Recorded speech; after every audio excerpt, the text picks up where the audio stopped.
around waterfall remaining from the Ice Age floods that marked this landscape thousands of years ago.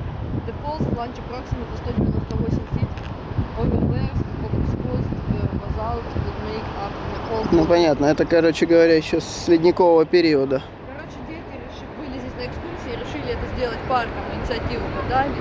Угу. Ну, оно того стоит.